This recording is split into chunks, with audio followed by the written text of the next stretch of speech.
When I sat down to write this script, I looked at my idea list and realised nearly all of it was JoJo's, and since I've done way too much JoJo's recently, I turned to a video idea from way back when, that being my favourite scenes in anime series Thingy. So to make up for lost time, I'm back to analyse one of my favourite scenes in One Piece, Kuma versus the Strawhats. If you could, I'd love for you to like and subscribe as it does all the world of good for this channel and makes you a pretty cool person. So this fight is incredible, though I shouldn't really call it a fight as it was just a one-sided massacre, and whether you are reading or watching this scene, you 100% feel the pure terror the Straw Hats are feeling in front of such a terrifying foe. And this is what makes this scene so great, it's the fear. Spooky.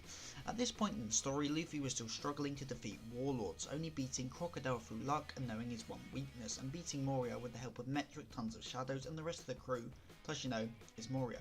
So when Kuma showed up in Thriller Bark straight after the Straw Hats had given it their all to defeat Moria, as a reader you feel despair.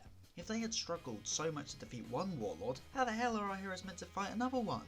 And if Kuma really wanted to, he could have ended the story right there, but he didn't, and we got the infamous nothing happened scene, so thanks Kuma, very cool.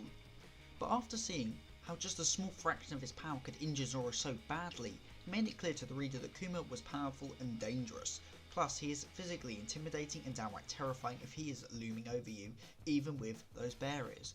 Oh, and he also, erased Perrin out of existence, and although yes, I know she just was sent over to passionately hug Mihawk, to the characters and the reader at the time, it just seemed like she was gone. Poof.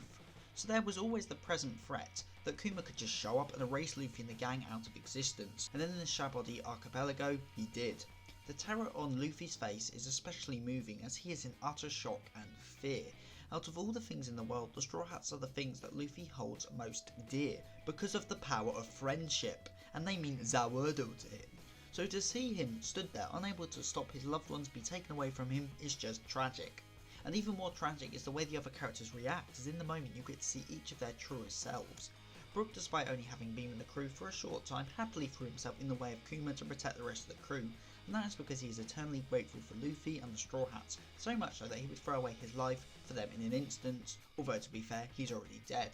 Then you have Usopp, in full-on panic attack mode, trying his damn hardest to stop Kuma's approach with all he's got. But it's to no avail. Like a coward, Usopp runs, but then he falls down and stops to fight. This is, in my opinion, sums up Usopp's whole character. A coward who, when push comes to shove, will not retreat and instead stand and fight.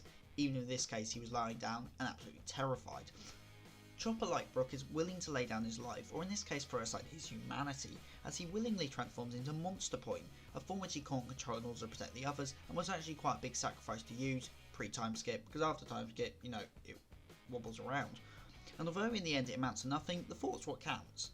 And although Zoro, Sanji and Frankie's defeats aren't too telling of their characters, Nami and Robin certainly are.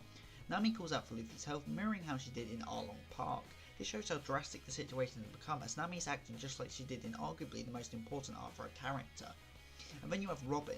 Poor Robin. The character who is reserved and rarely shows emotion reaches out her hand for help, only to be let down. The scene is tense, saddening, and if you don't know it's coming, purely shocking. However, the glue that holds the whole scene together is Monkey D. Luffy. He tries to fight Kuma and fails. He tries to save his crew and fails. He fails as a captain, as a leader, and as a friend. Luffy hits rock bottom with everything he cares for gone.